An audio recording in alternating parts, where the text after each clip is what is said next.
नमस्कार विद्यार्थी मित्रांनो.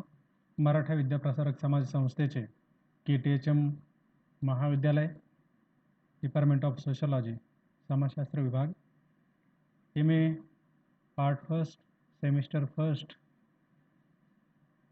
आणि या वर्षामधील जो कंपल्सरी सब्जेक्ट आहे तो म्हणजे SC01 क्लासिकल सोशलॉजिकल ट्रॅडिशन. तर विद्यार्थी मित्रांनो, या विषयासाठी जो सावित्रीबाई फुले पुणे विद्यापीठाने अभ्यासक्रम नेमलेला आहे क्रेडिट सिस्टीमसाठी, आणि तो सिलेबस आपण आज समजून घेणार आहोत. तर चला आपण बघूया आपला सिलेबस. प्रकरण पहिलं आहे origin of sociology, historical socio economics and intellectual force. त्यामध्ये पहिला मुद्दा आहे traditional feudal European society characteristics. आपल्याला सर्वांना माहिती आहे की समाजशास्त्राचा उदय पाश्चात्य जगतामध्ये झालेला आहे.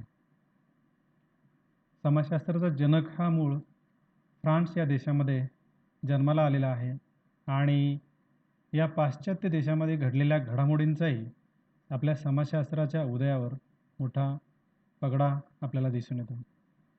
तर या पाश्चात्य देशांमध्ये युरोपीय देशांमध्ये जी पारंपरिक सरंजामशाही पद्धती आहे, जो सरंजामशाही समाज आहे, त्या समाजाची वैशिष्ट्ये आपण या भागामध्ये बघणार आहोत.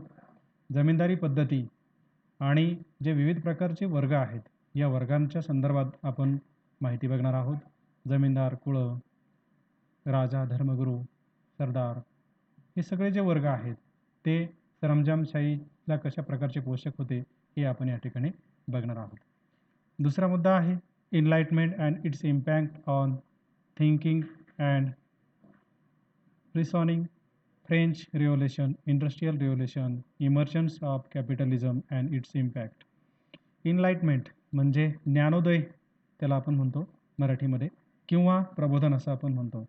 त्याचा परिणाम हा कसा झालेला आहे विविध घटकांवर, तोही आपण त्या ठिकाणी बघणार आहोत. आणि जे प्रबोधन झालेले, प्रबोधन म्हणजे काय की जो झोपलेला समाज आहे त्याला जागं करणं, की अंधश्रद्धा असणाऱ्या समाजामध्ये बदल घडवून आणणं, हा जो संपूर्ण बदल आहे तो आपल्याला यामध्ये बघायचा आहे. ज्ञानोदय ही प्रक्रिया समाजातल्या असंख्य लोकांनी, विचारवंतांनी घडवून आणलेली, जाणीवपूर्वक लोकांच्या बुद्धीमध्ये जागरूकता निर्माण करण्याचं काम या क्रांतीने केलेलं आपल्याला बघायला मिळतं.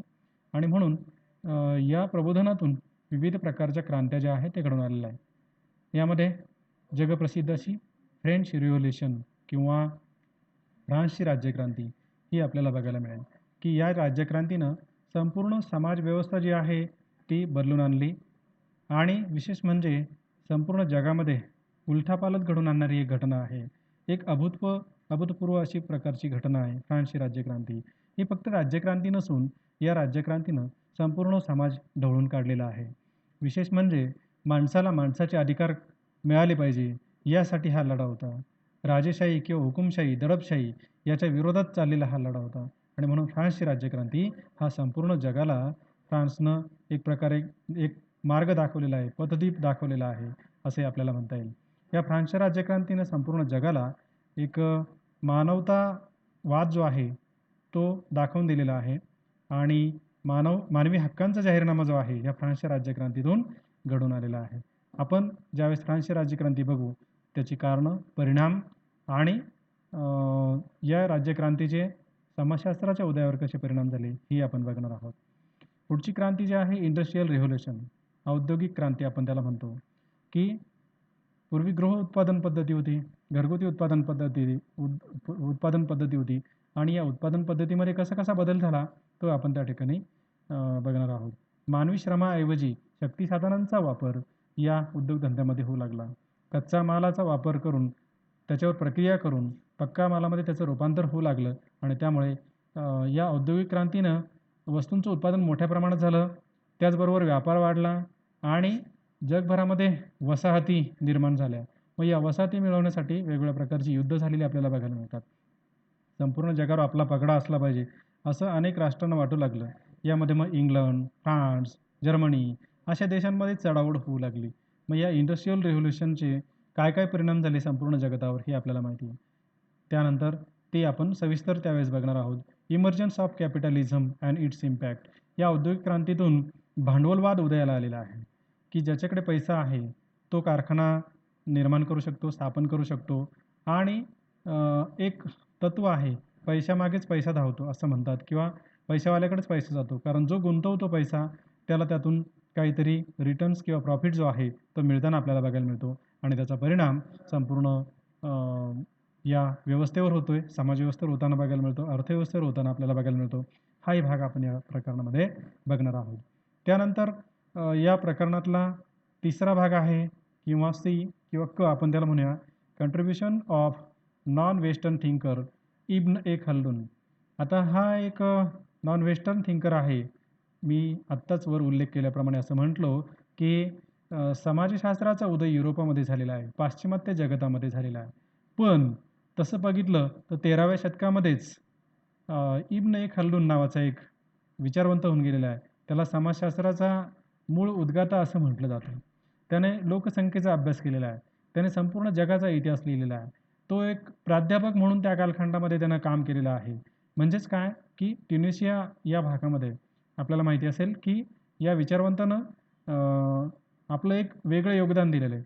त्याने धर्माचं सुद्धा काम केलं. काही दिवस काजी म्हणून सुद्धा काम केलेलं आपल्याला बघायला मिळतं. म्हणजेच काय, की त्या कालखंडामध्ये त्याने समाजशास्त्राच्या उदयाला एक प्रकारे पार्श्वभूमी निर्माण केलेली आपल्याला बघायला मिळते आणि मोठे योगदान दिलेलं आहे. ते आपण सविस्तर ज्यावेळेस लेक्चर आपण तो भाग घेऊया त्यावेळेस इब्न ए खल्दून याविषयी माहिती घेऊ. त्यानंतर या प्रकरणामध्ये the critics of classical sociological thoughts यामध्ये जेंडर किंवा लिंगभाव याविषयी हेरिट्स आणि डब्ल्यू.बी. ड्युबॉस व्हॉईज यांचे विचार आपण बघणार आहोत. कॉलनिझम किंवा त्याला आपण वसाहतवाद या संदर्भामध्ये जे विचार आहे ते आपण सविस्तरपणे या भागामध्ये बघणार आहोत. आणि आता आपण बघणार आहोत प्रकरण दुसरं. कार्ल मार्क्स हा एक विचारवंत आहे. साम्यवादी जगतामध्ये याचं नाव सगळीकडे प्रसिद्ध आहे किंवा या विचारवंताच्या बाबतीत म्हणायचं झालं की संपूर्ण आयुष्यभर त्याने भांडवलशाहीच्या विरोधामध्ये काम केलेलं आहे. कामगारांना त्यांचे हक्क मिळाले पाहिजे, कामगारांना त्यांच्या हक्काचं सगळं काही मिळालं पाहिजे यासाठी त्याने लढा दिलेला आपल्याला बघायला मिळतो. की वर्गरहित वर्गविरहित समाज रचना हे त्याचं स्वप्न होतं आणि त्यासाठी त्यांनी संपूर्ण आयुष्य वेचलेलं आपल्याला बघायला मिळतं. कार्ल मार्क्सचं जर बोलायचं झालं तर कार्ल मार्क्स हा आध्यात्मिक रशियाचा पिता मानला जातो. कार्ल मार्क्सने सांगितलेल्या विचारावर रशिया देशामध्ये काही दिवस ही साम्यवादी विचारसरणी होती. आता सध्या चीन या देशामध्ये साम्यवादी विचारसरणी आहे आणि त्याचं असं म्हणणं होतं की भांडवलशाही नष्ट होईल आणि त्या ठिकाणी साम्यवाद उदयाला येईल असंही त्याचं म्हणणं होतं. तर त्या संदर्भामध्ये कार्ल मार्क्सने आपले विचार मांडलेले आहे. त्यानंतर त्याचे आपण काही सिद्धांत बघणार आहोत. तत्पूर्वी त्याचे लेखन आहे आपल्याला माहिती. दास कॅपिटल हा त्याचा जगप्रसिद्ध ग्रंथ आहे. कम्युनिस्ट मॅनिफेस्टो हा त्याचा ग्रंथ महत्त्वाचा आहे आणि त्याने या समाजशास्त्राला आणि संपूर्ण जगाला दिलेली देणगी म्हणजे डायलेक्टिक्स अँड हिस्टॉरिकल मटेरियलिझम. ऐतिहासिक भौतिकवाद किंवा द्वंद्वात्मक भौतिकवाद त्याला आपण म्हणतो. तर तो विचार किंवा सिद्धांत जो आहे तो आपण बघणार आहोत की समाजामध्ये दोन वर्ग आपल्याला बघायला मिळतात, हॅव अँड हॅव नॉट. संपत्ती असणाऱ्यांचा वर्ग आणि संपत्ती नसणाऱ्यांचा वर्ग. ही वर्गही आपल्याला बघायला मिळतात आणि संपत्तीसाठी किंवा उत्पादनाच्या साधनांसाठी कसा लढा होतो आणि कशा कशा प्रकारचा बदल होताना आपल्याला बघायला मिळतो. समाज कशाप्रकारे स्थित्यंतरित होतो हे आपल्याला त्या ठिकाणी बघायचं आहे. उत्पादनाची साधनं बदलली की उत्पादनाचे वर्गही उत्पादन साधनं व्यवस्थेमध्ये असणारे वर्गव्यवस्थाही कशा प्रकारचे बदलते हे आपल्याला बघायचं आहे. त्यानंतर theory of class conflict, surplus value and exploitation हा त्याचा एक सिद्धांत महत्त्वाचा आहे की कॉन्फ्लिक्ट किंवा संघर्ष सिद्धांत मांडताना तो असं म्हणतो की संघर्ष हा दोन भिन्न वर्गांमध्ये होतो.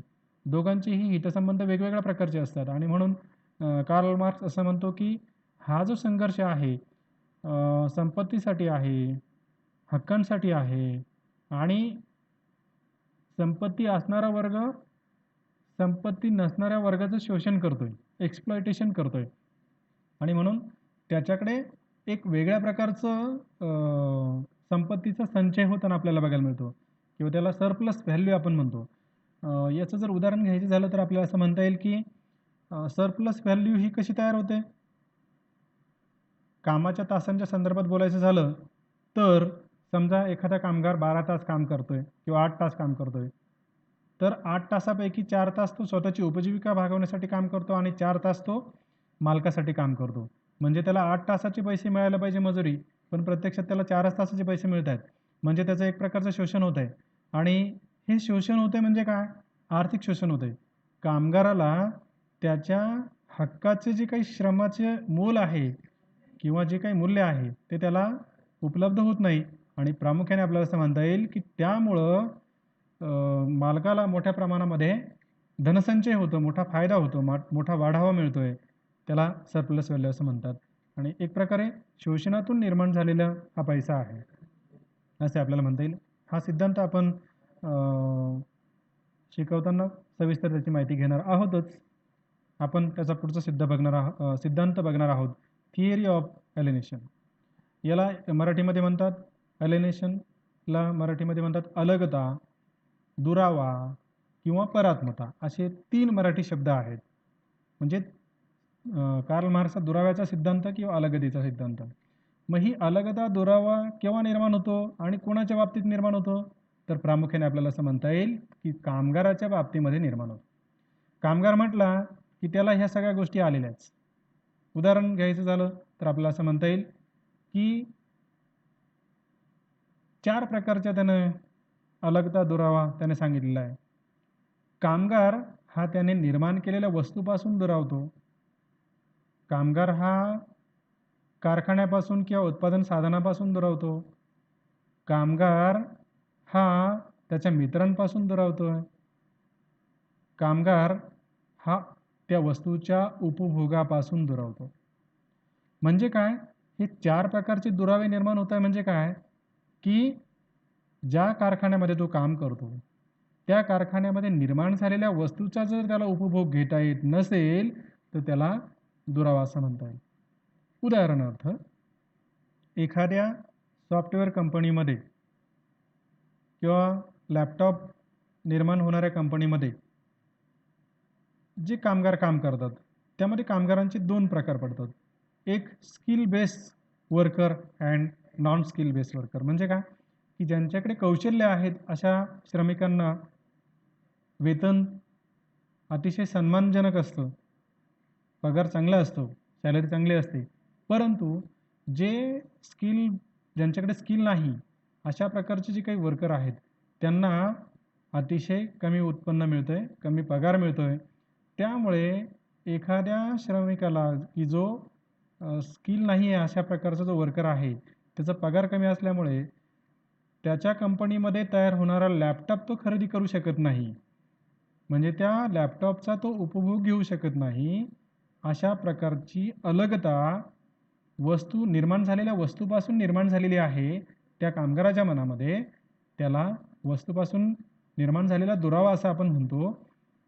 तर या दुराव्यामुळे त्याच्या मनात ही भावना तयार झालेली आहे, वस्तूपासूनची दुरावा.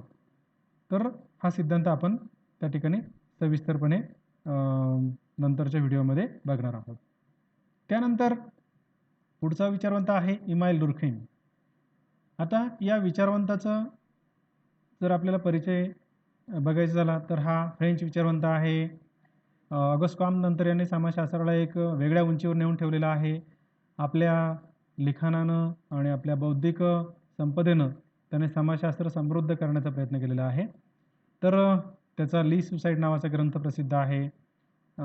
त्याचे पुढील काही सिद्धांत आहेत, त्यापैकी आपल्याला अभ्यासक्रमासाठी आहे सोशल फॅक्ट्स, सामाजिक तथ्य याविषयी त्याने विचार मांडलेले आहेत. सामाजिक तथ्य त्याने समाजशास्त्राची व्याख्यासुद्धा करताना असं म्हटलं आहे की सामाजिक तथ्यांचा अभ्यास करणारं शास्त्र म्हणजे समाजशास्त्र. म्हणून सामाजिक तथ्याचा सिद्धांत जो आहे तो समाजशास्त्रामध्ये महत्त्वाचा आहे, तो आपण सविस्तरपणे बघणार आहोत. त्यानंतर दुसरा सिद्धांत आहे division of labour in society. श्रमिकांचे जे डिव्हिजन आहे त्याला आपण काय म्हणतो, श्रमविभागणी जी आहे ती कशाप्रकारे होते. म्हणजे सुरुवातीला लिंगभावाच्या आधारावर श्रमविभागणी होती. ही कामाची वाटणी स्त्री पुरुष अशा भेदावर असल्यामुळे शारीरिक कष्टाची कामं पुरुषांनी करायची, कमी कष्टाची कामे किंवा घरगुती मुलांना सांभाळणं, घरातला स्वयंपाक किंवा ही जी कामं आहे हलकी-सलकी कामं ही स्त्रियांनी करावी, अशा प्रकारची विभागणी होती. परंतु जसजशा प्रकारे इंडस्ट्री डेव्हलप झाल्या, उद्योगधंदे विकसित झाले, तसतसं कामामध्ये किंवा कामाची वाटणी किंवा श्रमविभाजन झालं, स्पेशलायझेशन त्याच्यामध्ये आलेलं आपल्याला बघायला मिळतं. म्हणजे डिव्हिजन ऑफ लेबर हे कशाप्रकारे झालं हे आपल्याला या ठिकाणी सांगता येईल. त्यानंतर थिअरी ऑफ सुसाईड हा त्याचा एक महत्त्वाचा ग्रंथ आहे. मी आत्ताच उल्लेख केल्याप्रमाणे ली सुसाईड नावाचा ग्रंथ इमाईल दुर्खाईमने लिहिलेला आहे. पूर्वीचे आत्महत्येच्या संदर्भात जे काही विचार होते ते त्यांनी सर्व खोडून काढले आणि त्यांनी नवीन प्रकारचा विचार जो आहे तो आपल्याला मांडलेला बघायला मिळतो. तो असं म्हणतो की प्रेमामध्ये असफल झाल्यामुळे किंवा आर्थिक कारणामुळे आत्महत्या होतही असतील, परंतु आत्महत्येचं खरं कारण त्याने वेगळं सांगितलेलं आहे. ते आपण सविस्तर या सिद्धांतामध्ये बघणार आहोत की आत्महत्या का होतात समाजामध्ये. त्याची कारणं वेगवेगळी आहेत, परंतु तो असं म्हणतो की आत्महत्या ही एक प्रकारची सामाजिक घटना आहे. It is a social phenomena असं त्याचं म्हणणं आहे. आणि म्हणून त्याने सामाजिक कारणं जी आहे ती कशी महत्त्वाची आहेत ती या सिद्धांतामध्ये मांडलेली आहे. आत्महत्येचे वेगवेगळे प्रकार त्याने स्पष्ट केलेले आहेत. ते प्रकारही आपण त्या ठिकाणी बघणार आहोत. आत्महत्येची व्याख्या, आत्महत्येचे प्रकार, आत्महत्येची कारणं आणि या सिद्धांतावर झालेले क्रिटिक्स किंवा टीका टिप्पणी जी आहे ती आपण या ठिकाणी सविस्तर बघणार आहोत. त्यानंतर पुढचा सिद्धांत आहे थिअरी ऑफ रिलिजन. धर्माच्या संदर्भात विचार जे आहे इमाईल दुर्खाईमचे ते आपण या ठिकाणी सविस्तर बघणार आहोत. त्याने अनेक धर्मांचा अभ्यास केलेला आहे आणि त्याने स्वतःचा आपला धर्मविषयक सिद्धांत मांडलेला आहे. धर्मामध्ये असणाऱ्या ज्या काही त्यांनी कन्सेप्ट मांडलेल्या आहे, संकल्पना मांडलेल्या आहे, त्या म्हणजे महत्त्वाची संकल्पना आपल्याला या ठिकाणी सांगता येईल ती म्हणजे कोणती, की पवित्रता आणि अपवित्रता, सॅक्रेड अँड प्रोफाईन. तर ह्याही महत्त्वाच्या आहे. धर्मपरत्वे, समाजपरत्वे, देशपरत्वे ही अलगता आपल्याला वेगवेगळ्या ठिकाणी बघायला मिळते धर्माच्या संदर्भात पवित्र अपवित्रतेची. तर प्रत्येक धर्मामध्ये पवित्र अपवित्रतेची जी संकल्पना आहे ती वेगवेगळ्या प्रकारची आहे असं आपल्याला या ठिकाणी म्हणता येईल. आणि हा सिद्धांत आपण पुढील काही व्हिडिओमध्ये आपण सविस्तरपणे अभ्यासणार आहोत. त्यानंतर पुढचं प्रकरण आहे ते म्हणजे चौथं, मॅक्स वेबर. हा जर्मन समाजशास्त्रज्ञ आहे आणि याने समाजशास्त्राला वेगळ्या उंचीवर नेऊन बसवलेला आहे. त्याचा परिचय आपण सविस्तरपणे घेणारच आहोत. आणि मॅक्स वेबरचे जे विचार आहेत ते आपण बघणार आहोत. Weber's methodology, value, relevance, western and ideal types. तर याचा आपल्याला काही महत्त्वाचा भाग जो आहे तो बघायचा आहे तो म्हणजे आयडल टाईप्स. आयडल टाईप्स म्हणजे काय, त्याला आपण मराठीमध्ये म्हणतो आदर्श नमुना किंवा आदर्श प्रारूप, हे आपल्याला त्या ठिकाणी अभ्यासायचं आहे. आणि म्हणून आदर्श प्रारूप कशा प्रकारचं असतं, प्रत्येक समाजामध्ये हे आदर्श प्रारूप वेगवेगळ्या प्रकारचं आहे. आदर्श प्रारूपाची उदाहरणं कशी आहेत ते आपण सविस्तरपणे ह्या प्रकरणामध्ये अभ्यासणार आहोत. त्यानंतर theory of social action. Social action मराठीमध्ये आपण त्याला म्हणतो सामाजिक कृती किंवा क्रिया. तर सामाजिक क्रिया म्हणजे काय, सामाजिक क्रियेचे प्रकार कुठले. प्रत्येक व्यक्ती समाजामध्ये वावरत असताना विविध प्रकारच्या क्रिया करत असतो आणि या सामाजिक क्रिया वेगवेगळ्या प्रकारच्या असतात. म्हणून सामाजिक क्रिया किंवा ॲक्शन जी आहे ती आपल्याला या ठिकाणी अभ्यासायची आहे. त्यानंतर bureaucracy, power and authority. Max वेबरचं एक महत्त्वाचं वैशिष्ट्य म्हणजे त्याने नोकरशाहीचा सिद्धांत मांडलेला आहे. नोकरशाही ही आजच्या आधुनिक कालखंडामध्ये वाढलेल्या लोकसंख्येचं प्रशासन करायचं असेल तर नोकरशाहीशिवाय पर्यायच नाही. मग ही नोकरशाही, तिची वैशिष्ट्ये, तिची कार्य, नोकरशाहीची दोष हे सर्व आपण त्या ठिकाणी अभ्यासणार आहोत. म्हणून नोकरशाही संदर्भात हे सविस्तर विचार जे आहे ते आपण मॅक्स वेबर या विचारवंताचे बघणार आहोत. त्यानंतर सत्ता आणि अधिकार. सत्ता आणि अधिकाराचे प्रकार मॅक्स वेबरने त्या ठिकाणी सांगितलेले आहे की समाजातल्या व्यक्तींकडे जी सत्ता असते ती कुठल्या कुठल्या कारणाने येते. मग ती आर्थिक कारणाने असेल, परंपरागत असेल किंवा कायदेशीर मार्गाने सुद्धा असेल. तर हे कायदेशीर अधिकार, पारंपरिक अधिकार, करिश्माई अधिकार किंवा दैवी अधिकार त्याला आपण म्हणूया किंवा कायदेशीर अधिकार, हे सगळे अधिकार जे आहे ते एखाद्या व्यक्तीकडे कशा प्रकारचे आलेले आहेत आणि त्या अधिकारांचे प्रकार आणि त्याचं विश्लेषण आपण मॅक्स वेबरचं सविस्तरपणे पुढील काही व्हिडिओमध्ये बघणार आहोत. या अधिकाराचे प्रकार आणि सत्तेचे प्रकार आपण बघणार आहोत. त्यानंतर religion and rise of capitalism. आता धर्मविषयक विचार या मॅक्स वेबरने मांडलेले आहेत. त्याने भारत, चीन किंवा ह्या वेगवेगळ्या देशांमध्ये असणारे जे धर्म आहे त्याने सविस्तर अभ्यासलेले, म्हणजे हिंदू धर्म अभ्यासला आहे, बौद्ध धर्माचा अभ्यास केला आहे, ख्रिश्चन धर्माचा अभ्यास केलेला आहे आणि महत्त्वाचं म्हणजे युरोपामध्ये असणारा किंवा सगळ्या जगभरामध्ये असणारा ख्रिश्चन धर्माचाही त्याने अभ्यास केलेला आहे. आणि या ख्रिश्चन धर्माचा त्याच्या तत्त्वज्ञानाचा भांडवलशाहीवर कसा परिणाम झाला आहे किंवा भांडवलशाहीच्या उदयावर कसा परिणाम झालेला आहे तो आपण या प्रकरणामध्ये सविस्तर बघणार आहोत. मग भांडवलशाहीला त्याच्यामध्ये जे धर्मपंथ आहे ख्रिश्चन धर्मामध्ये प्रोटेस्टंट अँड कॅथोलिक, तर कॅथोलिक ऐवजी प्रोटेस्टंट धर्मपंथ ज्या ज्या देशांमध्ये होता, ही विचारधारा ज्या ज्या देशांमध्ये होती तिथं कॅपिटलिझम म्हणजेच भांडवलशाही ही वेगाने विकसित झाली आणि त्याचा परिणाम असा झाला की त्या ठिकाणी भांडवलशाही विकसित झाली, परंतु ज्या देशामध्ये कॅथोलिक धर्मपंथ होता त्या ठिकाणी मात्र या कॅपिटलिझमला अडथळे आले. हे तत्त्वज्ञान कसं भिन्न आहे ते आपण सविस्तर या सिद्धांताच्या वेळेस बघणार आहोत.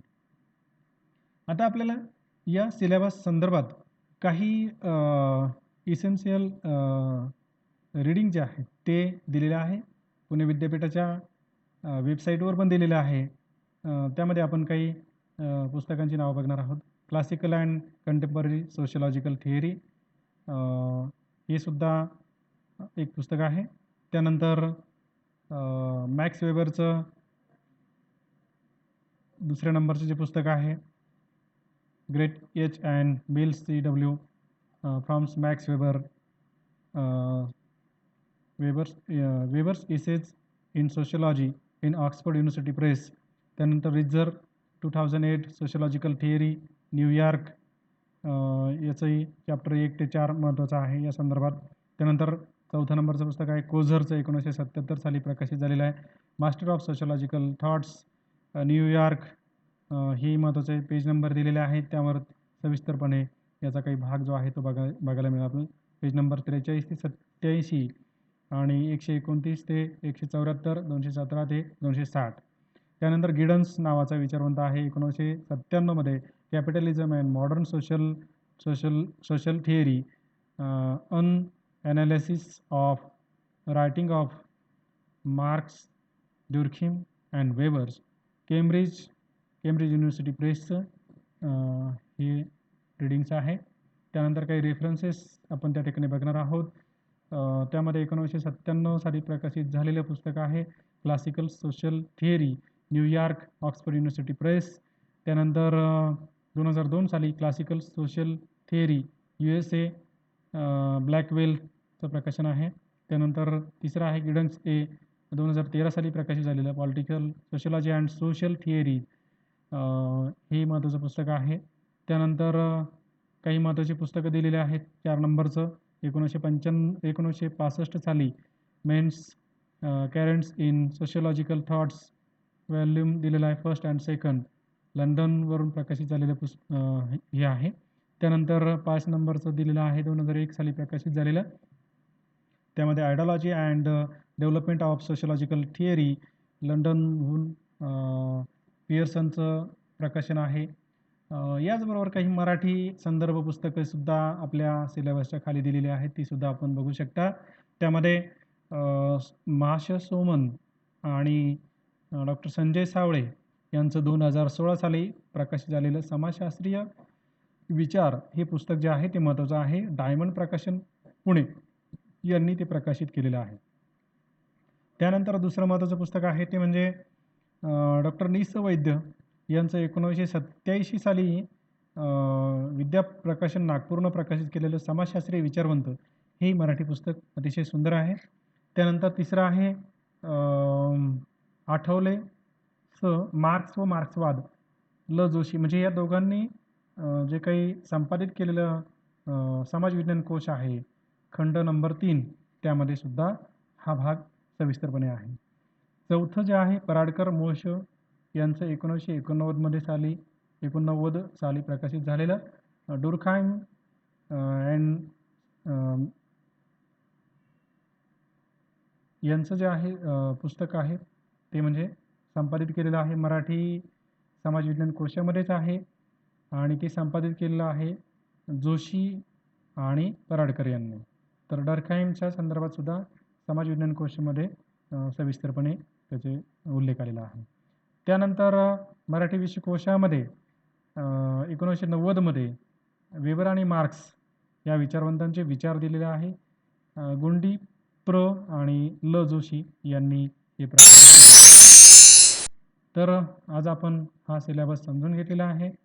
तर आपण पुढच्या व्हिडिओपासून आपण आपल्या सविस्तरपणे अभ्यासक्रमाला सुरुवात करणार आहोत. तोपर्यंत थांबूया. थँक्यू. धन्यवाद.